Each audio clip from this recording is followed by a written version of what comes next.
jika kami diperkenankan berada dalam persekutuan dengan Tuhan dan sesama kami.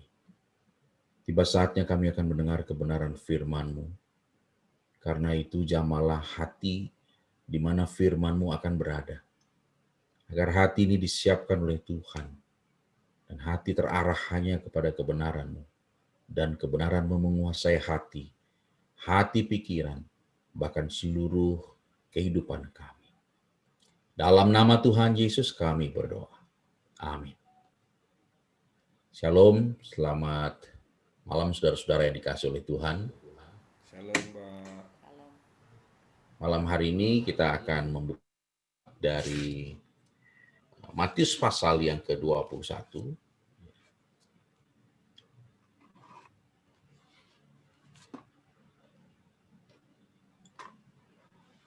Ayat yang ke-21 sampai dengan ayatnya yang ke-22. Matius 21 ayat 21 sampai dengan 22 demikian firman Tuhan. Yesus menjawab mereka, "Aku berkata kepadamu, sesungguhnya jika kamu percaya dan tidak bimbang, kamu bukan saja akan dapat berbuat apa yang kuperbuat dengan pohon ara itu, tetapi juga jikalau kamu berkata kepada gunung ini, beranjaklah dan tercamplaklah ke dalam laut, hal itu akan terjadi. Dan apa saja yang kamu minta dalam doa dengan penuh kepercayaan, kamu akan menerimanya." Demikianlah firman Tuhan. Tema yang diberikan kepada saya untuk disampaikan pada malam hari ini merupakan kutipan dari perkataan Yesus di dalam ayat 21. Beranjaklah dan tercampaklah. Nah, mungkin saya izin untuk dapat share screen ya pada malam hari ini.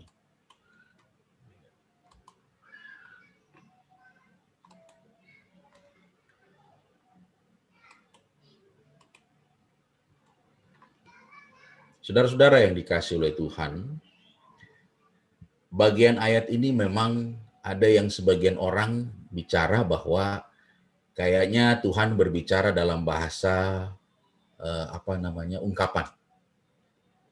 Ada yang bilang enggak. Tuhan bicara asli. Dia bisa memindahkan gunung ke dalam laut, gunung dari laut dia bisa munculkan ke atas. Jadi ada yang bilang ini ungkapan, ada yang bilang bukan. Tapi izinkanlah saya bercerita dahulu.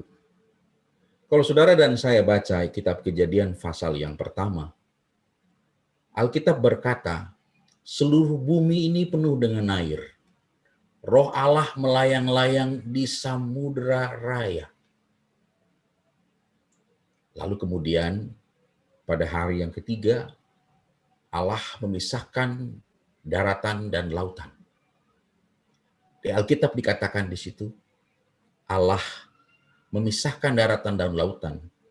Dia mengumpulkan air di tempat tertentu supaya ada daratan. Kalau orang-orang yang pernah belajar hukum bejana berhubungan akan tahu bahwa air tidak bisa ditumpuk. Tanah bisa, air tidak bisa ditumpuk. Sehingga bagaimana cara menumpuk air? Rupanya, saudaraku, bumi ini ketika diciptakan memang seluruhnya air. Daratan itu baru didapat setelah dikeringkan. Dan cara Allah menumpuk air adalah dengan membekukannya dan meletakkannya di selatan menjadi satu benua yang luar biasa. Pada saat Nuh, maka bagian yang cair itu kemudian dipanaskan kembali, sehingga air kembali menutupi dunia seperti waktu kejadian pertama. Dan dia hanya beberapa senti di atas gunung yang paling tinggi, katanya dikatakan hanya beberapa hasta. Dan semua mati. Lalu Allah menyurutkannya kembali dan membutuhkan waktu berbulan-bulan. Ya, ada sekitar 150 hari untuk menyurutkannya kembali. Dan Allah meletakkan air yang ditumpukan itu seperti yang saudara dan saya lihat di gambar ini. Ditumpukan gunung itu bisa tercampak ke dalam air. Bahkan saya katakan saat ini sedang terjadi apa yang disebut dengan mencairnya kutub utara maupun kutub selatan. Dan itu juga terjadi. Tapi kalau yang dimaksud adalah gunung-gunung yang ada di daratan yang bukan es, saya percaya Allah juga sanggup lakukan hal itu. Nah, hari ini ketika Allah berkata demikian di dalam Injil Matius pasal 21, di dalam ayat 21 ini ada 3 kandungan yang kita pahami bersama-sama. Apa maknanya? Makna yang pertama, saudaraku, ketika Yesus berkata, beranjaklah dan tercampaklah dalam laut. Dan hal itu akan terjadi.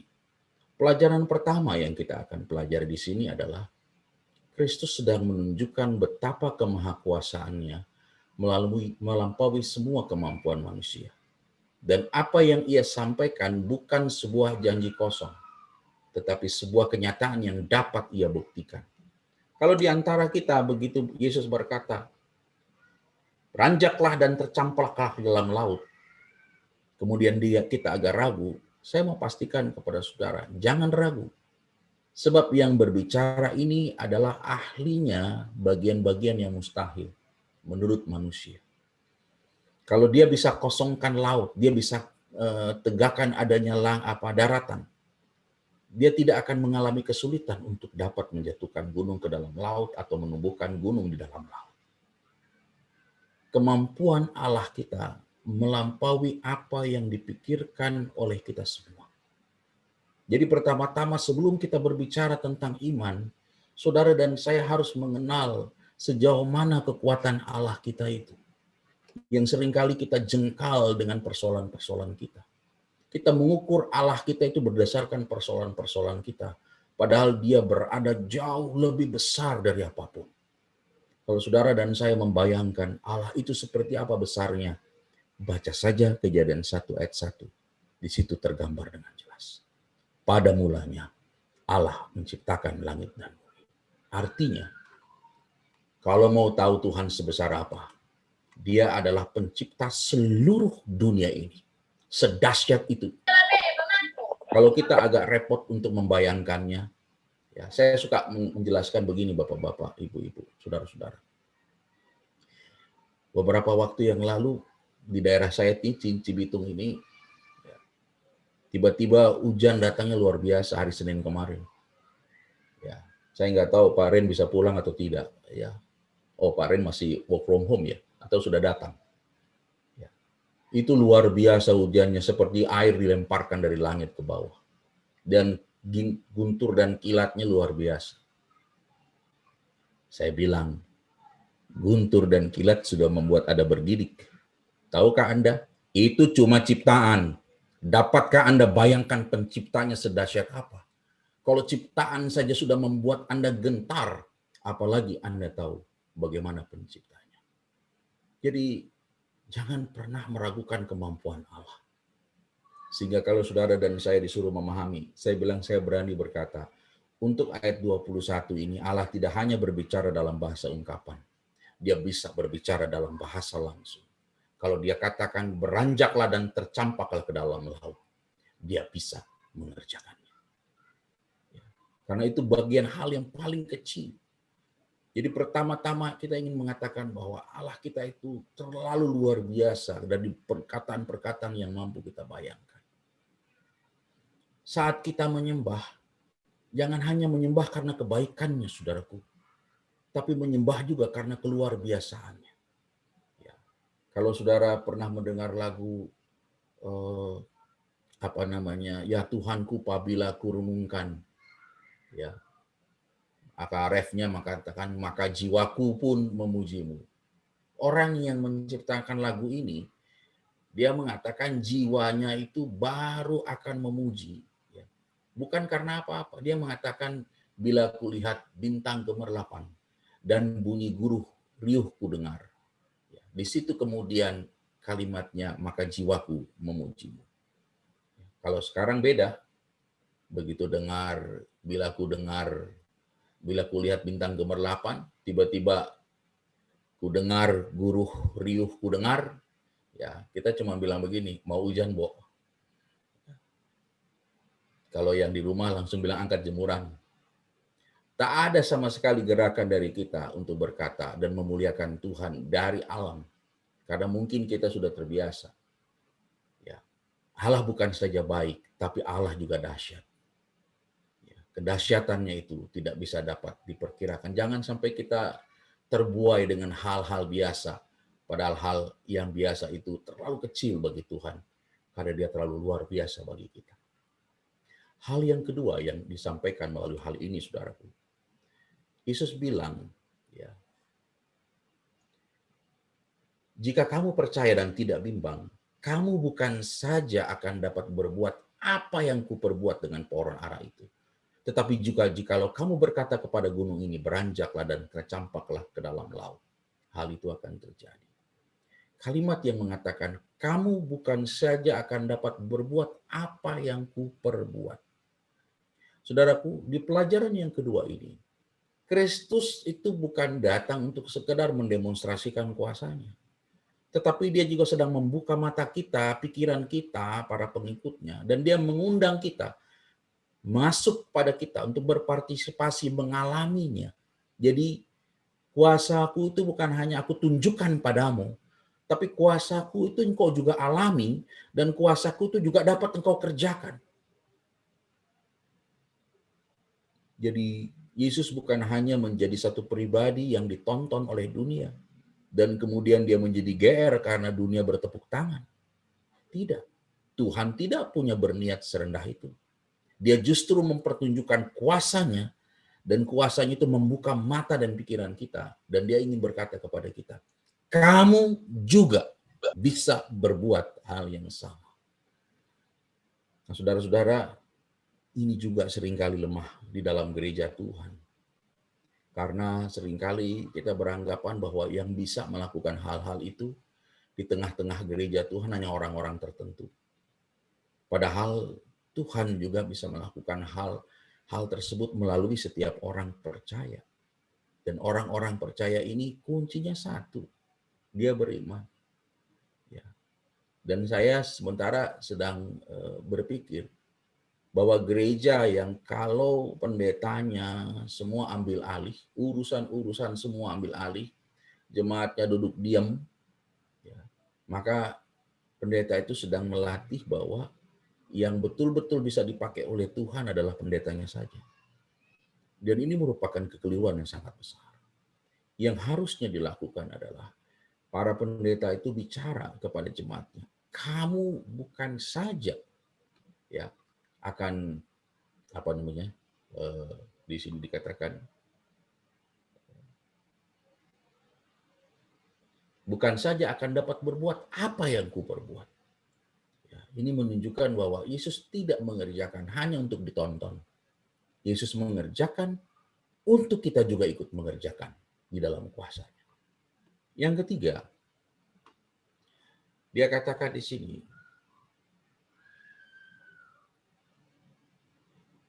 bukan saja akan dapat berbuat apa saja yang kuperbuat, ya, tapi syaratnya jika kamu percaya dan tidak bimbang. Pelajaran yang ketiga di sini, iman itu, saudaraku, iman itu dinamis. Ia tidak stagnan dan juga tidak mediokritas, tapi terus bertumbuh. Apa yang disebut dengan iman yang stagnan? Iman yang stagnan itu adalah iman yang karena dia hadapi masalah yang berat, dia berhenti sampai di situ. Dia menyerah sampai di situ.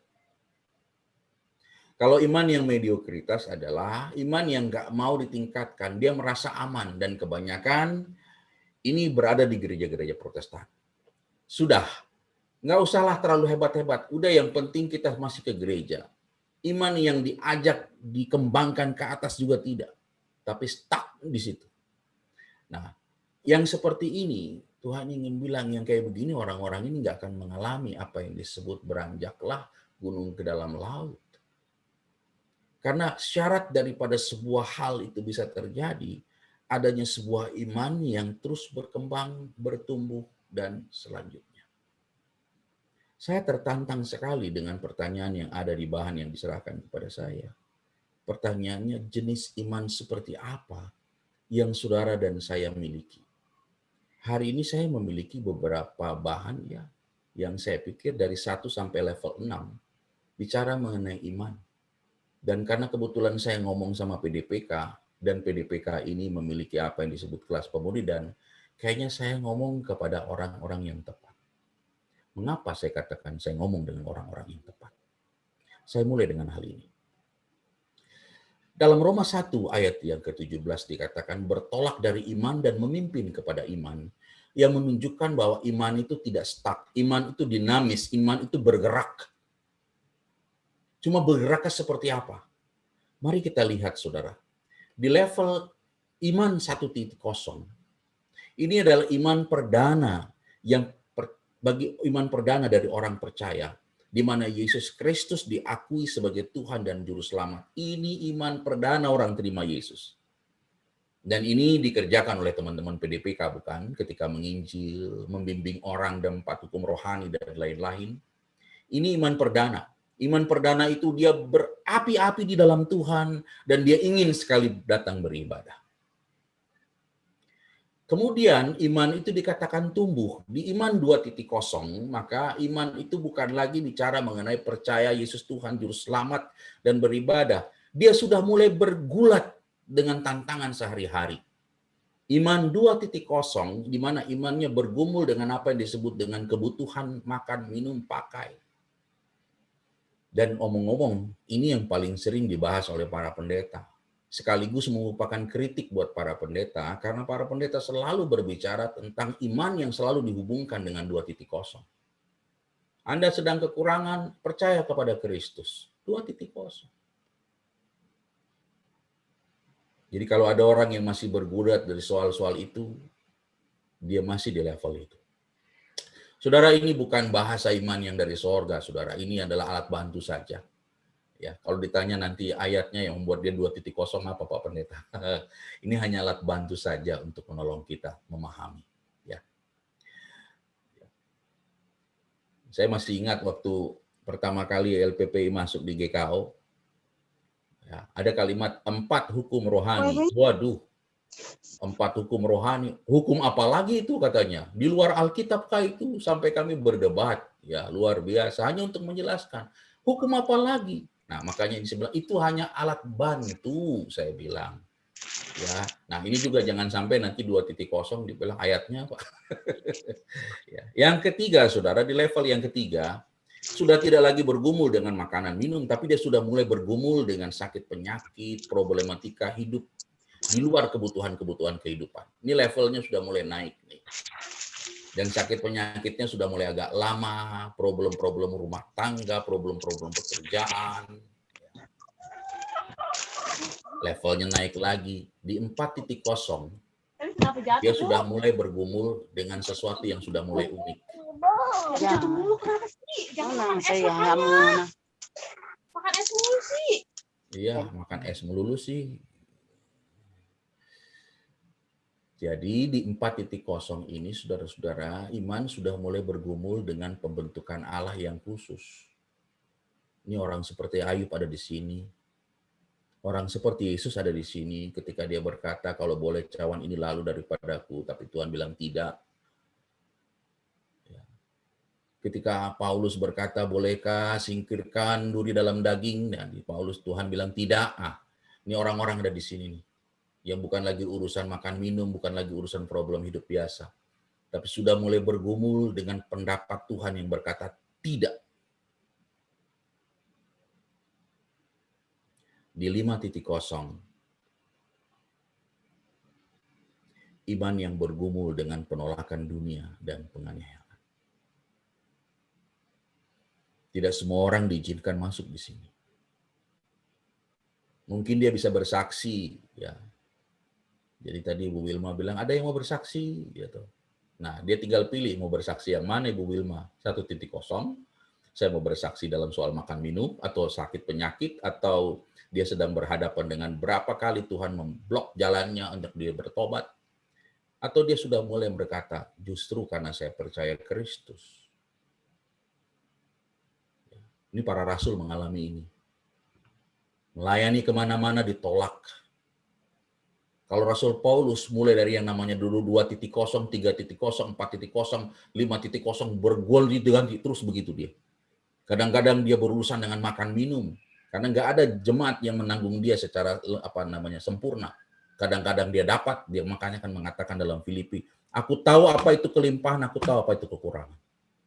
Dia juga menghadapi sakit penyakit, dia juga berhadapan kata tidak dari Tuhan, dan dia juga mengalami apa yang disebut dengan pergumulan yang luar biasa.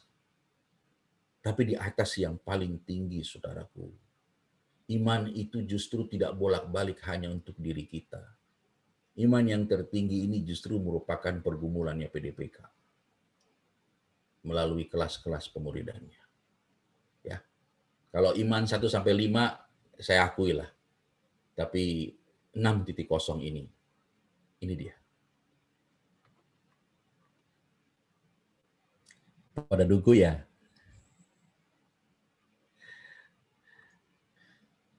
Iman yang bergumul dengan kerinduan memenangkan orang di sekitarnya. Sehingga kalau saya ajukan pertanyaan, saudara, apakah imanmu adalah iman yang berguna untuk cukup sekedar melewati krisis hidup? Atau iman yang luar biasa berjuang mengarahkan orang kembali kepada Kristus? Iman yang bisa membuat gunung tercampak ke dalam laut